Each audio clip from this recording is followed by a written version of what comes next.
What's up, guys? Welcome to another episode of No Holds Barred Wrestling Radio. I'm your host, Kyle. As always, I do not have my two co-hosts with me to do Smackdown. It wasn't really that interesting this week, so I'm going to do it solo. Jumping right in, we have match number one. We had a U.S. title rematch. I guess Dean Ambrose getting his rematch clause already out of the way versus Sheamus.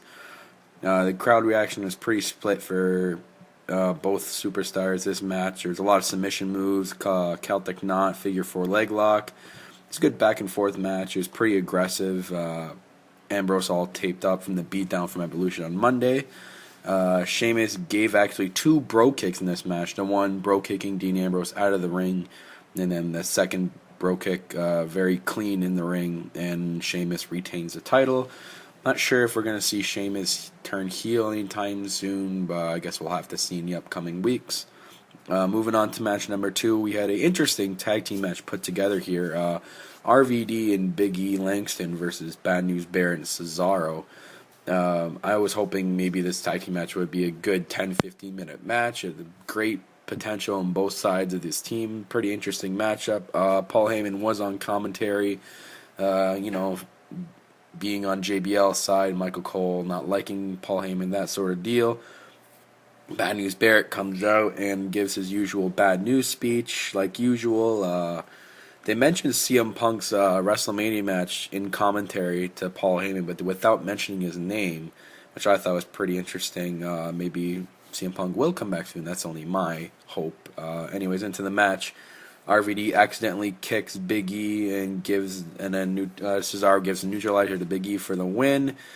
The crowd cheering a lot for Cesaro in this match. Kind of a tweener right now, despite the fake crowd noise that was on SmackDown, because SmackDown does give fake crowd noises, which is terrible. It was a very quick match. I really wish it was longer, but on to match number three, we had a rematch from Raw, which was Kofi Kingston against Rusev. It was a very quick match. It's basically the same thing that you've seen on Raw, a really quick squash match. I really want to see Rusev face a bigger guy and stop squashing all these superstars.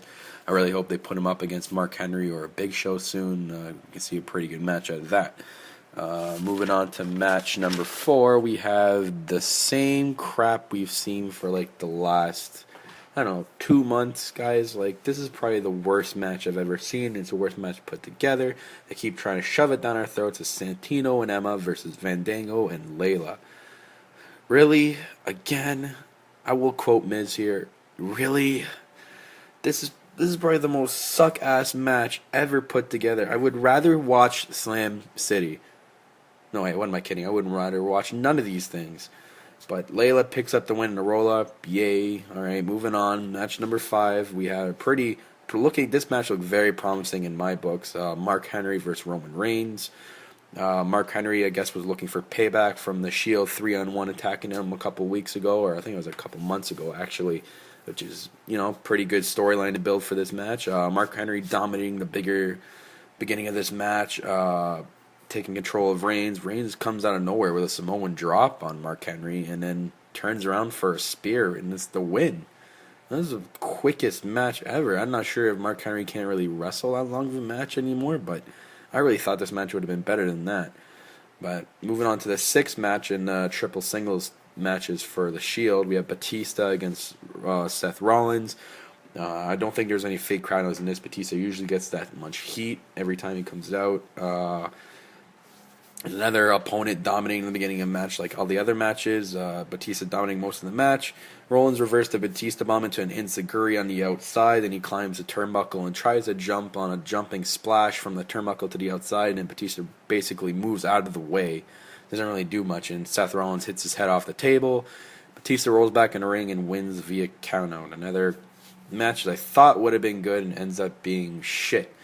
But it's SmackDown, so it's basically what you gotta expect. I guess they keep all the good matches on Raw, and sometimes main event. I'm seeing some good matches on main event too. But Batista wins via countout. It was an okay match. Going on to the main event, which I thought was going to be pretty good as well, is the Usos and John Cena versus the Wyatts. Get to see John Cena face the Wyatts again. We didn't really get to see John Cena versus Bray Wyatt in a sense. Maybe they're saving that for Payback. It's a very good back and forth matchup. One team dominating the first half, the other team dominating the second half. A brawl ensues on the outside. John Cena battling all three members, or Roman Reigns. Sorry, got Eric Rowan and Bray Wyatt. And the Uso jumps over the top rope onto all of them, and then Luke Harper's left in the ring and capitalizes with a huge clothesline and picks up the victory. It's a pretty good 10-minute match. I wish it would have been longer and seen some more better spots, but there's nothing really interesting on SmackDown. It just shows the Wyatts in the entrance ramp and Michael Cole saying the Wyatts continuing to send their message to John Cena, which is probably foreshadowing a match at Payback again. We'll have to see. Other than that, it was a pretty decent SmackDown. I wish it could have been better. That's all I have for that for SmackDown this week, guys. Be sure to tune in tomorrow for our thumbs up, thumbs down segment and our weekly review countdown. I'm your host, Kyle, as always. Be sure to hit that like button, leave us a comment, subscribe to our channel, follow us on Twitter at NoHoldsBarredWR, and that's it.